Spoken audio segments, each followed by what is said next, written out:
What's going on, people? We are Tottenham TV. Spurs have just about beaten Liverpool 2-1 today. It was a close one. It doesn't get much closer than that. Literally last chance of the game. Like I said when I was watching the game, this is now or never, and it literally happened at that moment. I hail Vashmatic. South Ukoi is my guy. He's with me. Every time. Look, we are. Today, after the game, during the game, I was feeling like this is probably one of our worst games of the season. We were struggling against that 9 men. In fact, we probably created less against the 9 men than we did against the 10 or the 11. That's the truth, no? That's the truth. We probably played better against, I think our performance really decreased. I thought we were better against 11 men, and then we got worse against 10 and even worse against 9. But we got there in the end. Look, with all the last minute heartbreak we've had against Liverpool, I will give them to last minute heartbreak. But break it down for me today. What happened? You know what I said? I said to Marlon, I said, listen, you know what? They've had the rub of the green so many times. I think it's our turn to have a bit of luck. And I feel like Andrew's a lucky manager. It's coming across that way, last minute winners, non-stop. So for me, I'm here for it. 10 men, 11 men, 9 men. It kind of killed the game. When they went down to that, it was like they put everyone in the middle. They took Salah off, they took Diaz off, they took off all their attackers, and they just sat right in the middle of the pitch, and they just defended like a mid to low block. It was harder for us to break them down. What was annoying for me in that period, in the last 20 minutes, like we weren't creating anything. That's by the by. We weren't even having shots. We weren't even testing Alisson. I understand Liverpool were flooding the central areas, making sure it was very difficult to break them down. But out wide, there was no creativity. There was no swinging balls into the box. Obviously the substitutions were frustrating, but look, when you look at the bench, what else are you going to do? We had no options really on the bench. So I understand Maddison off, Son off, it's not going to look good, but they were getting tired. Maybe they weren't 100% going into this game, so I kind of understood the substitutions. But you got to say the creativity from the wide areas, it was lacking a bit, especially against 9 men. For me, I don't think we were playing it to the wide areas quick enough, and then certain times when the wide players were up high, they were running offside, if that makes sense. So they weren't staying on, they weren't bending their runs, and so when players looked up, they couldn't play that ball through the middle, or they couldn't put the ball through the wide, because those guys were always offside or they just weren't on. So it's a bit of both. I can't say the midfield was a bit slow, our wide players were slow to be on side, to be ready for those balls, and it kind of just killed our momentum. And at the same time, I thought Spurs were going to dominate that midfield, especially when they went down to 10. I thought we were going to, this is our chance. This is our chance to impose ourselves on Liverpool. But Liverpool always had a man on. Their wingers were always in. So every time we pressed, they looked for their wingers, high and wide, and that's what the threat was. And we weren't really good at doing the counter press. So if they tried to come at the blocks, which they were always doing, then we got to win that ball back quickly. Where once they're not set, sustain the pressure. Yeah, exactly. Sustain the pressure, and then do that turnover. Literally, when they're not set, they haven't got their lines together. We literally play through the holes, and we can create chances. But that never happened. Yeah, we struggled in that front. When it comes to the decisions, a lot of people complaining, maybe Jones' red card wasn't a red. I mean, the challenge was high, but he was a bit unlucky because the ball bounced off his foot, and then it kind of forced him into a high challenge. So I kind of feel. I understand why they're saying it was unlucky, but at the end of the day, it could have broken his leg, and I think that's a red. The two quick yellows.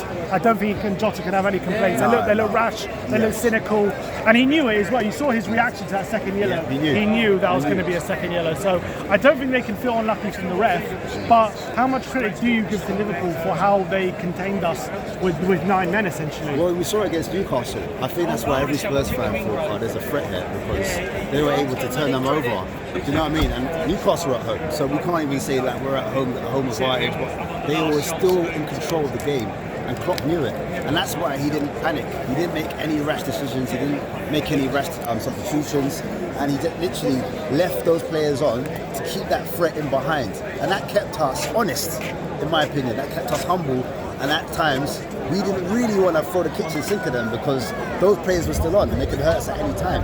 And I think that's what we're different. I think that's the tactical. And they did. They did. So not really second half, or first half. Definitely late in that first half, they could have been 2-1 easy. And we were lucky. We needed half time going into that second half. And I was just disappointed with the fact that we had that extra man. The way we play football, you thought that would be really perfect for exploiting that situation, and we didn't really do it maybe as effectively as I would have liked.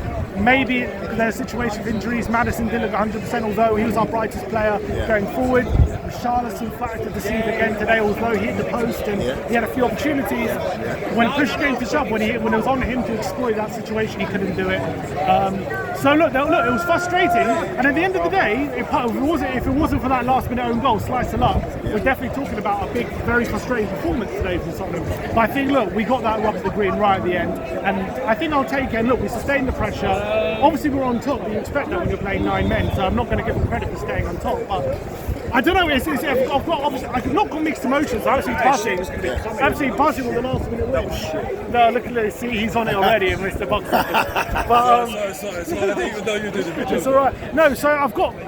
I didn't have a feeling like we completely deserved that win, and I'm so happy with the performance. But I'm buzzing about that result because we always get such bad luck as every year. So I'll take any luck I can get. Yeah, I think going forward now, we need to exploit that kind of wing area. So when Johnson comes back, I think that's what we miss. That direct threat, that pace, that running behind. Because even though Richarlison was on the left, I don't think he offered that running behind, if that makes sense.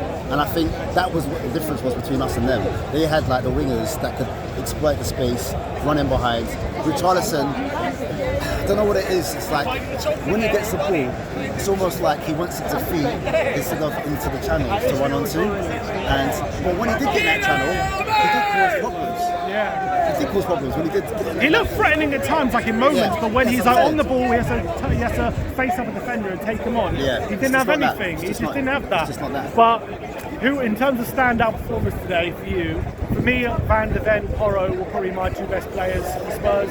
Who would you say will stand out? No, definitely Van der Ven. The way he recovered the ball was how many times he stopped Salah on that counter? He kept him modest. Yeah. He really did.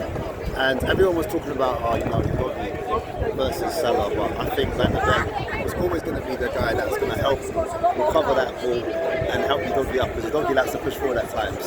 And so I think it's his responsibility to help out. But he's just showing his quality.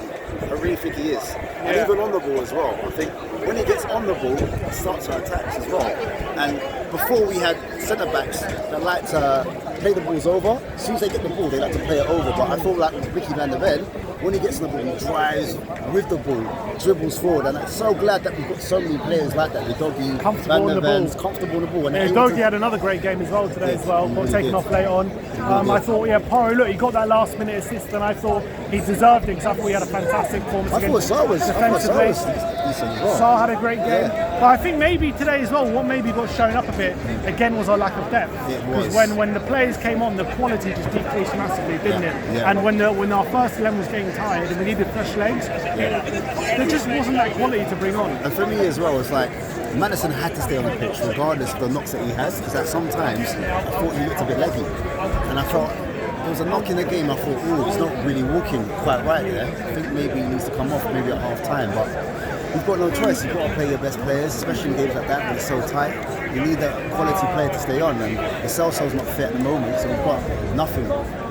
It might be a priority, to be fair, coming into January. I agree. If you lose Madison, what do you do? Well, hopefully Lo Celso can get back fit, but he's always bloody injured, that guy. So if he's always injured, so then what do you do? It's not really a like for like if he's not never available.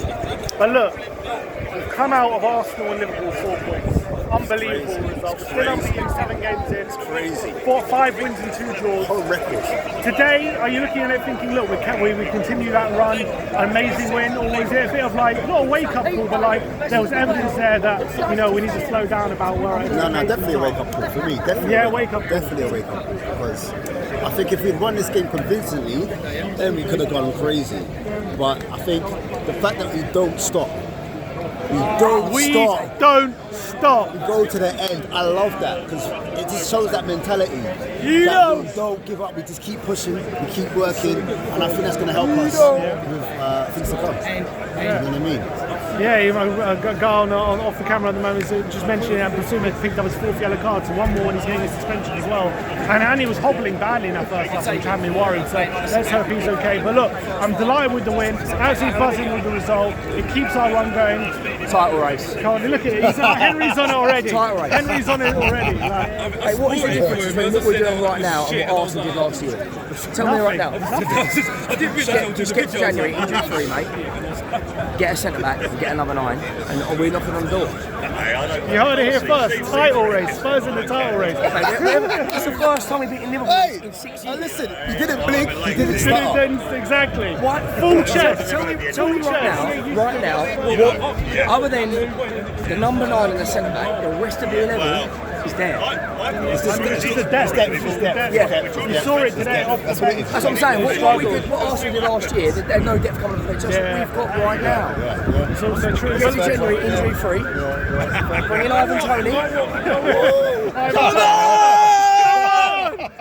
Everyone's buzzing today. Everyone's buzzing. But look, we carry on our run. We're still unbeaten. We're beating Liverpool 2-1. Might have been a bit lucky, but we got there in the end, and that's what counts. Come on, and as always, Come on, you Spurs.